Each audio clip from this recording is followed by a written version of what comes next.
And welcome on in, everybody. It's another episode of the SkyCast. Kind of a sad, slightly sad episode today. Fall sports is over, but this is also the last episode of 2015. That's right. We're going on a 4-week holiday break. We'll be back after the new year, but I'm Jon Oglesby. Pleasure as always to be joined by my co-hosts, Jason Ashcraft, Brad Wall. And like we said, fall sports at the Big Sky Conference unfortunately over as the entire league shifts its attention to the road to Reno, but we want to review what happened this past weekend in the fall because we did have some postseason play. For that, we're going to start with volleyball and Brad Wall. Yeah, so, a bummer to say the least, but Northern Arizona, they go over to face San Diego in the first round of the NCAA tournament. Unfortunately, they fall in straight sets. They just couldn't really get their feet underneath them to start. They kind of had the third set won and just kind of let it slip away. But just kind of a tough note to end on a really, really phenomenal season for Northern Arizona. That was the first time they were swept all season. Really, they've been in every match. They've been in it, every match they've played in this year. So just a great year. Janae Vanderploeg puts together a double-double, 18 for the season to tie for the lead with Idaho State's Tressa Lyman. Just a huge, huge year for the Big Sky MVP. 28 wins. They had a 17-match winning streak snapped there. Both school records right there. And it didn't matter too much. San Diego goes on to take USC in the second round, and you can kind of assume how that went. Yeah. the number one overall seed, USC being the number one. The women of Troy. Exactly. Yeah. And with the season being over, there's been some good accolades coming in through the Big Sky this week. Janae Vanderploeg, like we were just talking about, Mackenzie Hart from North Dakota, and Lauren Kissel from Sacramento State. ABCA All-Region team they all made. Janae Vanderploeg was a first-team member, and then Mackenzie Hart, Lauren Kissel, both honorable mention. Yeah. Just phenomenal years by all those ladies. We've talked about Vanderploeg, I think, plenty of times on this show. Led the league in kills, led the league in points, 18 double-doubles. Yeah. Mackenzie Hart, libero of the year, led the nation in digs, and led the nation in digs per set. Two-time libero of the year for the Big Sky. Just a phenomenal career, and just rewrote the record books at North Dakota. Lauren Kissel, man, what a year she had for Sac State. Oh, absolutely. And just a huge piece of that turnaround for them. She was in the top 10 in kills per set, top 10 in hitting percentage, which is very impressive for an outside hitter to do. Only player in the league to rank in the top 10 in both those categories. So kind of a quality and quantity type athlete for Sac State there. So congrats to those ladies. Very prestigious award to board's list to be on. And then Idaho State's Tressa Lyman, North Dakota's Lauren Clark, just found out today, academic All-Americans by Coach Congratulations to them. So this was kind of cool. 2 of the 18 Division I players from the Big Sky. Yep. That's pretty cool. Tressa Lyman, second team selection. Lauren Clark, third team selection. Just kind of ladies that epitomize student athlete. We're kind of killing it on the national award circuit in a lot of sports right now. We got a lot to talk about, but kind of making it happen. Yeah, Tressa Lyman, 3.96 GPA, elementary education major. Needless to say, just a phenomenal player in the Big Sky, and now you get to enjoy her in women's basketball. Yeah, she's making the transition over to the Bengals women's team, so it should be a lot of fun. But yeah, tied for the league lead with 18 double doubles. Had a really great tournament at the Big Sky tournament. 60 kills overall. I mean, one of those performances, she almost could have been selected MVP. One of those rare occurrences where MVP was on the losing team. But it's hard not to go with Janae Vanderploeg there. But just a great season for Tressa. Good way to end it. And like we said, now she's continuing on, and you get to watch her some more in the Big Sky. The Bo Jackson of Big Sky Conference, as she's a T-sport athlete with that. But tremendous season for Big Sky volleyball.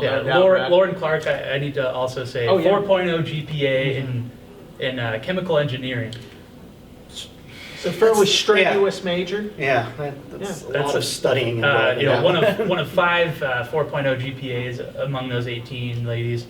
A really good defensive specialist. When you're kind of backing up Mackenzie Hart, libero of the year. North Dakota led the league in digs per set and digs overall. Really good year. She was an all-district academic selection the last 3 years as well. So Yeah. just like we said, epitomizes student athlete. Just a huge example in the classroom, on the court, and just a great leader overall. So No doubt about that. Tremendous season for Big Sky volleyball, no doubt. And remember, Brad will have continuing any other national awards or regional attention that comes in. Brad will have the complete control of that on BigSkyConf.com as well as at Big Sky VB. Any other season closing thoughts on volleyball, Brad? no, it was just a really fun year. I got to say, and I was originally going to be doing soccer, and I appreciate Jason kind of taking the dive and handing volleyball over to me. There's some really great athletes, phenomenal players, and great coaches to deal with, and I had a lot of fun. It's been a good year. No doubt about that. You did a great job too. Just want to throw that out there. We had another Big Sky sport see its season come to an end. Not this weekend, but a couple weekends ago, and that was soccer. And Yeah. Jason, some regional awards rolling in on women's absolutely. soccer. Just released this week, and we'll have a release up on BigSkyConf.com later on this afternoon. We had about 4 Big Sky student athletes earn National Soccer Coaches Association of America All-Pacific Region Which is nod. cool. Kavita Baton from Yep. Idaho, Mariel Gutierrez from the champion Northern Colorado earned second team honors. Kavita was a key player for the Vandals. Oh, absolutely. Led Calling them- those matches, huge part. Yeah, led them to a regular season title. Mariel Gutierrez had a spectacular rookie season here in the Big Sky, led the Bears to the tournament title. And then Chancey Crompton from Weber State also picked up third team honors for Weber State this year. And Northern Colorado had another player. The name escapes me at the very moment, I'm sorry, but it's in the release. Northern Colorado had another player earn third team as well. But great season for Big Sky Soccer. Of course, we kind of wish we had continued on a little further, but Yeah. the Women's College Cup is come and gone and for us, and it was a great season overall. Improvement across the board. Yeah. I mean, you look at Northern Colorado was picked a little higher in the preseason poll, but Idaho wasn't picked to win the regular season. They did. And then last year's tournament champions, missed out on the playoff because of just how competitive this conference is. It was a great season, and I really enjoyed working with them. No doubt, and you did a great job with soccer as well, being around that soccer championship. Shout out to, I want to say a shout out to, in a couple of these different events as the fall's gone down, our championships director, John Casper. John hasn't been on the show yet, but John's done a great job this season taking over championships. So all of us with the communication staff of the Big Sky, I want to give a big shout out to JK himself for all the hard work he does. Another Big Sky sport coming to an end this past weekend, fellas, and it was disappointing to see. Big Sky football in 2015 is officially over. A lot of postseason awards coming up. We'll talk about that in just a moment. But this weekend, Montana goes to North Dakota State. They fall 37-6. And then Portland State, the Cinderella story, I think of all of Division I football, they fall 29-17 at home to Northern Iowa. Montana, I'll say this about Montana in that game. I think we've seen now, I left feeling with Montana at the end of the season, we've seen now how a whole year under Bob Stitt is. I'm interested to see how year 2 is. Get more players that you recruit to play specifically in your system. Montana's defense played really well in that first half against North Dakota State, but they're a good football team, and they just kind of wear you down late, and Montana just wasn't able offensively to get enough going to continue forward. But again, interesting to see what the Grizzlies have coming up in the offseason and spring football. Remember to keep it tuned right here to BigSkyConf.com, as well as the Big Sky YouTube channel for spring football coverage, which we'll be announcing here in the next couple months. Portland State, the Vikings really had a chance in this one. They were down by 6 late. However, Northern Iowa, what they were able to do running the football, specifically in the fourth quarter, and a big shout out to the Panthers quarterback Andrew Bailey. What an athlete he is. Alex Caressa, the Big Sky newcomer of the year, Portland State quarterback, kept the Vikings in it. However, they fall really in the fourth quarter, just had a couple breakdowns defensively, which ended up costing them. And I will say it's disappointing and kind of sad to see this Vikings storyline die for the 2015 They really were season. there. They really were there. Oh, yeah. They were within 6 points a couple times, and it just came down to, just kind of a breakdown defensively where Northern Iowa just got off a big run. Yeah. They have Bailey's very fast. Their running back was very fast, and they just couldn't contain him. It was unfortunate. Yeah. I mean, nothing to hang your head about for No. either of these teams. Montana with a new coach, sometimes you think there might be a drop-off. Bob Stitt came in and did a great job. And then, of course, with the Vikings, we've talked about it all year, just the turnaround that they've had. Nothing to hang your head about. Unfortunate they couldn't get it done against Northern Iowa, but, hey, great season for Barney Ball. Absolutely, and Barney Ball is getting some postseason honors. Bruce Barnum, earlier this week, named the Stats FCS Coach of the Year. You can see the exclusive one-on-one interview that I did with him right here on the Big Sky Conference YouTube channel. And then NAU quarterback Case Cookus just yesterday being named the Stats FCS Freshman of the Year. John Santiago, North Dakota running back, taking second place in that award. All the award winners, as well as Cooper Kump, who's a finalist for FCS Offensive Player of the Year, and then James Cowser, Tyrone Holmes, and Patrick Anwasar, who are the finalists for Defensive Player of the Year. They'll all converge in Frisco, Texas, the night before the FCS National Championship game. I'll be there. We'll have complete coverage, interviews, you name it. Thoughts from the commissioner. It'll all be on BigSkyConf.com as well as the Big Sky Conference YouTube channel. I'm going to throw a little fact out here for you guys. If the Big Sky sweeps the national awards, it will be the first time that a conference has won all 4 awards. The last time the Big Sky won both awards was in the early 90s. Jamie Martin, Weber State quarterback, won the then Walter Payton Award, and then the Coach of the Year award went to Chris Ault at Nevada. Yeah. So it's been a little while. But we would be the first conference to ever do that, completely sweep the national awards, and again, very good shot for that to happen. Besides the on-field accolades, we want to give some academic shout-outs as well. Derek Crittenden, who was a Rhodes Scholar finalist, was a finalist for the Campbell Trophy, that award presented the other night in New York City at Radio City Music Hall. Finalist for that award, fell short unfortunately, but done an outstanding job. He is a 4.0 GPA as well at Montana, so congratulations out to him. Eastern Washington's Cooper Kupp, Idaho State's Cody Sorensen joining Crittenden on the COSIDA Academic All-American list. So congratulations out to them. And then also we want to give a shout out to Ed Lamb, who is the Region 5 AFCA Coach of the Year for the job that he did with the Thunderbirds. So all in all, again, still more Big Sky football coverage to come, and we're going to really pump up the juice on the coverage in spring football and then throughout the summer this season. But it's bittersweet to see the season end. Yeah, it was interesting when we had our kickoff. Obviously it was my first kickoff. It was all of our first kickoffs, but I kind of felt like there was a lot of unknowns coming into this year.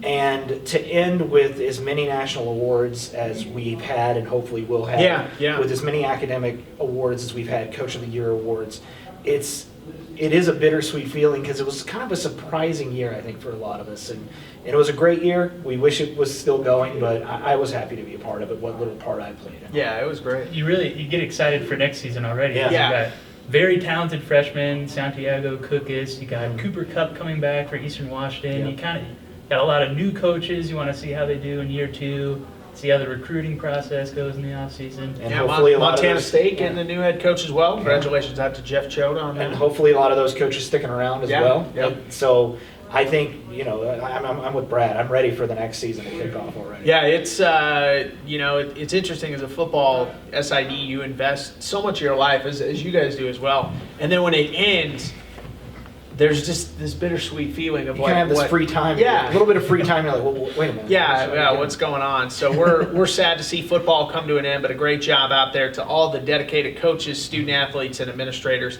in the Big Sky Conference. That's our review of the fall season. We're going to take a quick break. When we come back, the road to Reno, it's kicking off, fellas. And we're going to talk about what's happened the past weekend in men's and women's basketball in the Big Sky Conference. Stay with us. You're watching the SkyCast.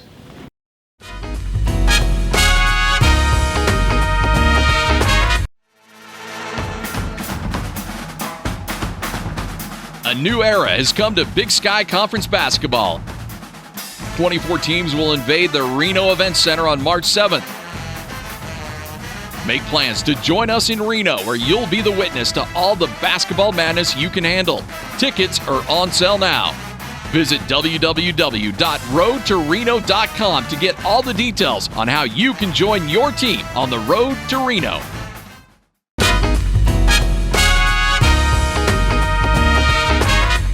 Welcome back, everybody. It's the second segment of the SkyCast. Happy holidays, Merry Christmas out to everybody from all of us with the Big Sky Conference. Wishing you a Happy New Year. And hopefully we'll see you in the new year out in Reno, Nevada for the Big Sky Basketball Championships. We'll talk about that a little bit coming up in just a moment. First, we want to start off. Spring and winter sports are rolling. Track and field is starting to roll, and Brad is the resident runner in this group. Yeah, so kick it off. So in order for us to pick athletes of the week, we need 4 teams minimum to compete. It's in our code. It's something the coaches voted on. So that was what we had this week. We had 4 teams compete. Eastern Washington, they pick up 11 qualifying marks, 7 for the women, 4 for the men. Montana with 7, 4 men, 3 women. North Dakota with 1 man, 5 women, and then right here in Ogden, Weber State picks up 7, 5 for the men, 2 for the women. You always we do these early season meets in December where you're not really going to run the events you're normally doing. I would always run the 55-meter dash at the Candy Cane Invite that Eastern does. But it's always a really good opportunity to kind of see how your fall training has worked out. And for some athletes, get a qualifying mark, book your ticket to the conference meet, and then head home for Christmas break. Really, really cool way to start off the season. And I assure you, there's no home cooking here. We have a rating system to pick these athletes. For those of you who don't know, Brad ran track at Eastern Washington. Is a four-time Big Sky champion in various iterations of the 400-meter dash. So he is our resident track expert and proud Eastern Washington alum. Right. But, right. So our athletes of the week, starting off with women's track, Rebecca Tarbert, sophomore, just ran away with the victory in the 55-meter dash, 6.99 seconds, won the event with a gap of 0.24, which this is a very small race. That's a 0.24 doesn't seem like a big margin, but that's pretty big for a 55-meter dash. So number 7 all-time in Big Sky history right there. Woo! Kicking off the season right there. Great run by her. That's a big accomplishment. She's moving. Yeah. She's on a mission already. And then it's interesting. Jonathan McCune for Weber State, 7:57 in the 55 hurdles, best time of the day at their meet, the Winter Open. I actually met John. Strider's the running store up here. He works there. Bought some shoes from him. Okay. Bought some running shoes. Told my name to him. He's like, wait, I recognize that name. Okay, here we go. He's competed at Weaver. Brad's like, I'm kind of a He big trains deal. with some 400 guys. Like, I hate that Brad Wall guy. but really nice guy. Qualifies in the 55-meter hurdles. 16th in the country right now. It's plenty early, but a good way to open up the season. Natasha Powell, a junior, personal best of over 5 feet in the weight throw. 61 feet, 4 3/4 inches. Sets the school record in the weight throw for Weber State, facility record as well.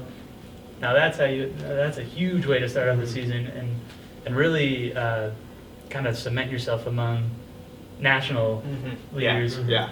A mark that gives you national championship implications. Absolutely.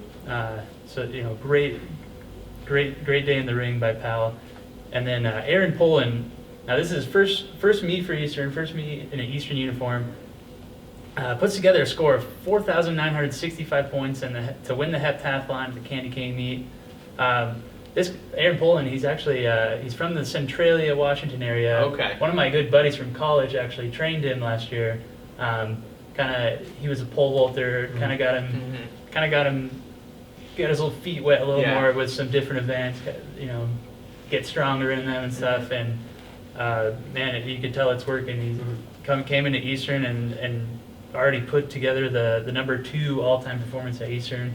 I know my teammate was a guy who's number 1. He's already in pretty good company right there. So big start to the season for every, not just Eastern and Weber with these athlete of the weeks, but Montana and North Dakota for getting some qualifying marks in the bag already. Awesome. That's what's going on in track and field. They're about to go on a little hiatus for the holidays, but they will be back in the spring. So once again, Brad's got all of that under control.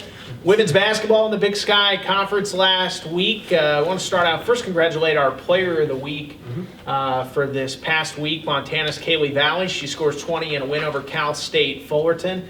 Few other notable players. Peyton Ferris with Montana State had a great week last week. She scores 19 in a home win over Cal State Fullerton, then goes and has a good performance against Gonzaga.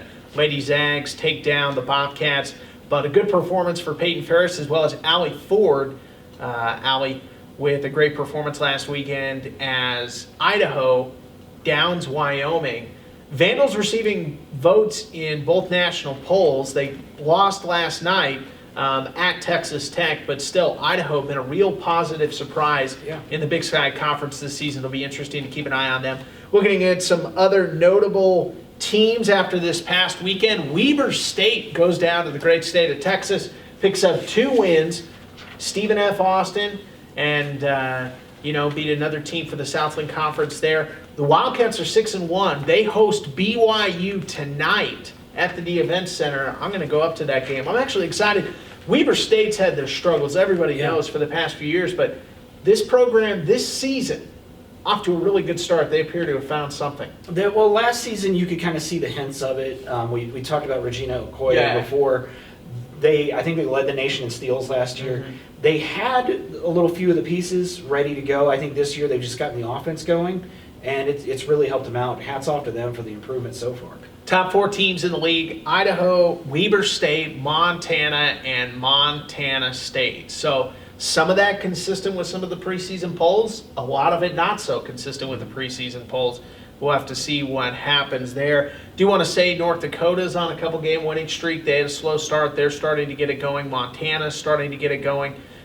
Southern Utah, congratulations to them as well. They pick up their first win of the season last week against Cal State Northridge. So a lot of exciting games coming up. We'll talk about it coming up in our next segment, which is our preview of men's and women's basketball. But we're only 3 weeks away from 3 weeks today from conference play in the Big Sky Conference. It's crazy to think, but we are that close. Yeah, I mean, it is soon. I think it's New Year's Eve for the men is when we tip off the conference side of things.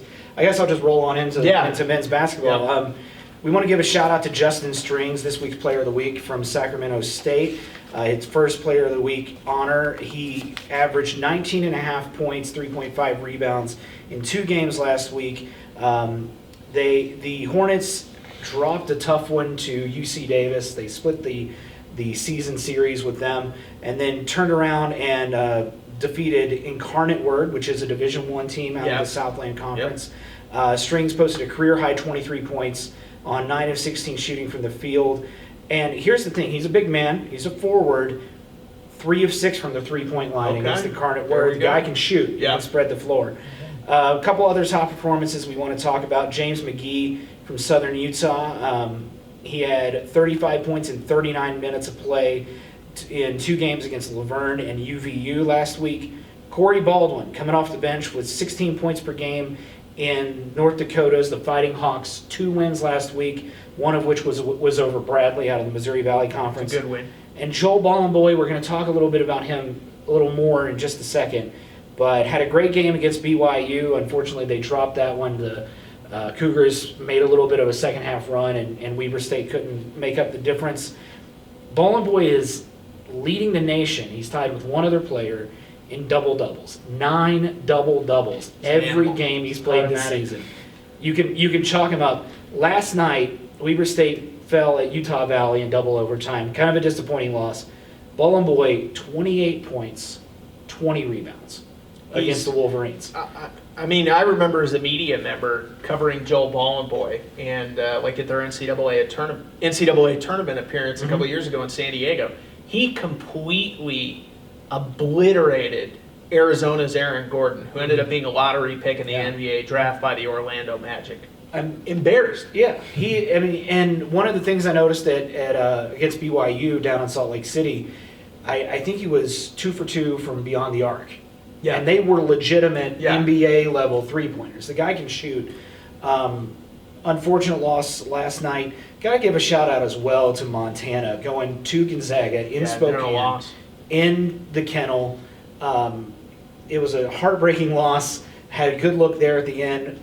Bruning with a very good performance there. Idaho State with 0.4 seconds left on the clock on the I think it was Tuesday night, knocking off Portland, University of Portland, 66-65. Good win for them. And Eastern Washington last night, disappointing loss against Davidson in North Carolina, 96-86. But Venky Joyce, he is third in the nation right now in field goal percentage, playing very well. Top 4 teams in the conference right now are Sacramento State, Eastern Washington, Weber State, and Montana State. So early, I mean, it's still early. We haven't gotten into the conference portion of the schedule yet. We got a lot of games we'll preview, but you look out for Montana State. Absolutely. Really Brian Fish is doing it again. I was up there a few weeks ago for football and just stopped by their men's basketball practice just to say hi. And you like just the energy and the tempo that they practice with. And a lot of head coaches talk about that. House practice. What's the energy and tempo like in practice? I was impressed by it. Yeah, Colbert, he's playing very well for the Bobcats right now. And Coach Fish is doing it with a lot of local regional players too. So that's always good to see. Yeah. So we'll preview some games this week, but right now it's interesting to see where certain teams are landing in the standings right now. But Sacramento State, one of the better teams in the conference, 6-2 record. No doubt about that. We'll preview what's coming up this weekend in men's and women's basketball when we come back. We'll also remind you where you can buy tickets to see your Big Sky team in action at the 2016 Big Sky Conference Basketball Championships in Reno. That coming up and more. You're watching the SkyCast.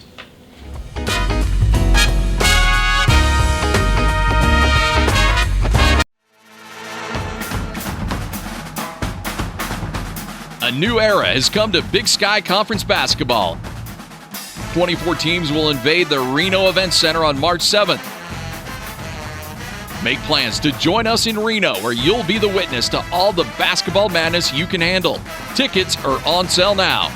Visit www.roadtoreno.com to get all the details on how you can join your team on the road to Reno.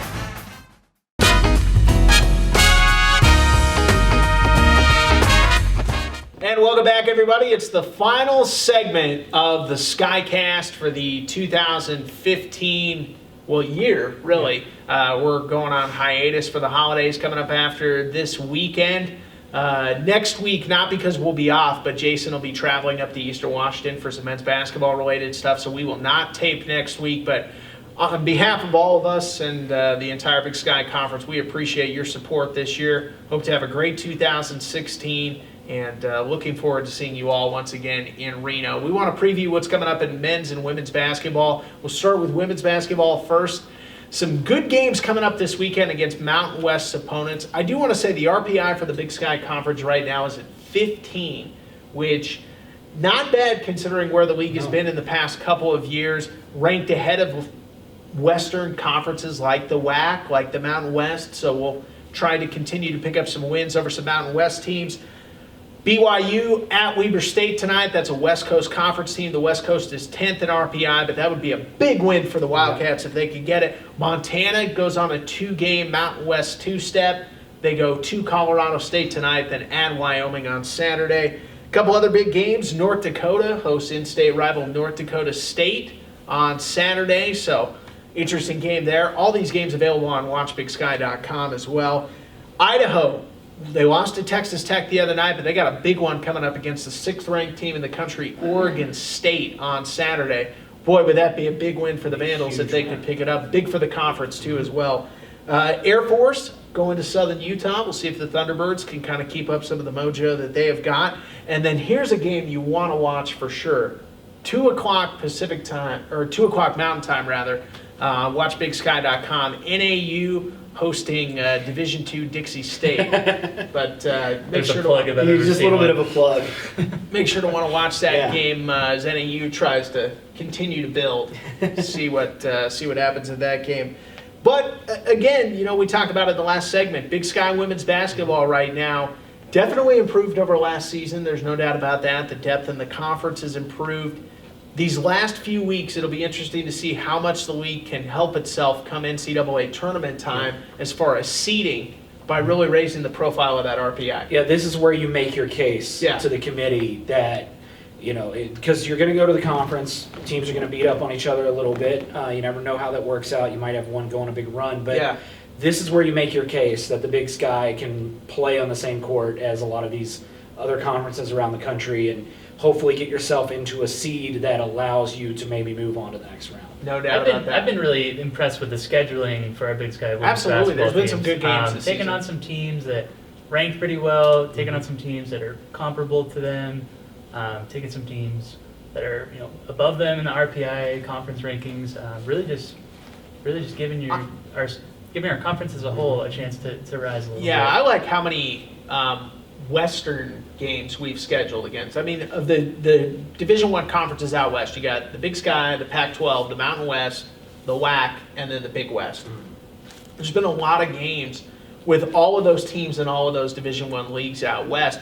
And the Big Sky has established itself, might not be at the top, which is occupied by the Pac-12, but not at the bottom by any sense of the imagination. And so I like some of the Nothing wrong with scheduling. the middle of the pack. No, not at all. I mean, because those are all some good women's basketball leagues. So be exciting to see. Remember, stay tuned to BigSkyConf.com as well as visit WatchBigSky.com to see a lot of those games live. Jason, men's basketball, we got some good ones coming up this weekend. Got a great one tonight, 6 p.m. Pacific. Washington State travels the short distance over to Moscow. Battle of the Palouse. Idaho hosting Washington State. You can watch that on SWX if you're in the Spokane region. Also on WatchBigSky.com. Idaho's played well this year, and Washington State it's a good team, but home court there in Moscow. Obviously, a big out of conference matchup there. Tough road trip. A tough road trip. You got to take a long bus ride if you're Washington State. So, maybe 10 minutes. Yeah, maybe 10. And that'll be played over at the Cowan Spectrum, which is literally on the border. I think it's maybe 200 yards inside Idaho. Yeah. Friday, a couple of great matchups. Eastern Washington is going to Pitt. That's going to be a tough one for the Eagles. And North Dakota State is going to North Dakota. They're in Grand Forks, big interstate rival that you want to watch. 7:30 p.m. tip Central Time for the big North Dakota matchup, and you can watch that one on WatchBigSky.com and then the various Fox Sports iterations in North Dakota. Saturday, Portland State facing an OVC school at SIU Edwardsville. Southern Illinois Edwardsville knocked off Southern Illinois last night, so a pretty good team out of the OVC. Southern Utah hosts Bristol, Division II school. Montana is traveling to Seattle to face Washington on Saturday. And then Utah Valley is going up to Pocatello to face Idaho State. And here's another good one. Sacramento State at Portland, at the University of Portland. Sac State, as I said, 6-2. Idaho State knocked off Portland with a buzzer beater the other night. See if we can't get another Big Sky win over a West Coast Conference team. And then Sunday, Weber State traveling over to Denver, another Intermountain West rival. Montana State is at San Jose State, and Colorado State is traveling to Northern Colorado. So a lot of good matchups this weekend. Check out our viewing guide that should come up probably later on today for a list of where to watch it on TV and online, because we have so many teams scattered about. It's everywhere right now. It's crazy right now. Literally, you can watch Big Sky basketball coast to coast. Yes, and next week we're not going to be here for a SkyCast, but check out the teams next week. There's a lot of other really good interconference rivalries taking place in both men's and women's basketball. And one thing we do want to say, there will still be a weekly viewing guide that we publish throughout the holidays. So make sure to check on Christmas Eve in a couple weeks on Yeah. Thursday. Cozy up by the fire, watch some Big Sky basketball. That's pretty much going to do it for the show today, fellas. Any closing thoughts at all? Be sure to check out roadtoreno.com. I mean, we've got some hotel deals set up. Check out the Circus Hotel, I think is one of the... great property. Obviously, the El Dorado, Silver Legacy, and Circus are all right there. I think the Circus is our fan hotel where we're having special deals there. Check out roadtoreno.com. We've got all that information there for you. Book now. Lock in those hotel rooms. Lock in your airfare. Your teams are going to be there. It's going to be a great time. Yeah, just as a general kind of tip out to everybody, they say to book your airfare anywhere 2 to 3 months in advance. We're pretty much right about there. So And, yeah, some airlines are running Christmas and holiday specials right now. Yeah. And you can probably lock in a pretty good pretty much price. every major airline flies into Reno International Airport, which is a great modern airport as well. So some things to think about for sure. Yep. Then Brad, did you have anything else? Nothing for me. All right, everybody, from all of us with the Big Sky Conference, happy holidays. Maddie Chase, Northern Colorado. Sorry, Maddie. She also third team all region for soccer. So good job. There you have it. Happy holidays, Merry Christmas to all of you out there, including Maddie Chase. I'm Jon Oglesby alongside Jason Ashcraft and Brad Wall. Big Sky Communications says have a good one, everybody. We'll see you in 2016.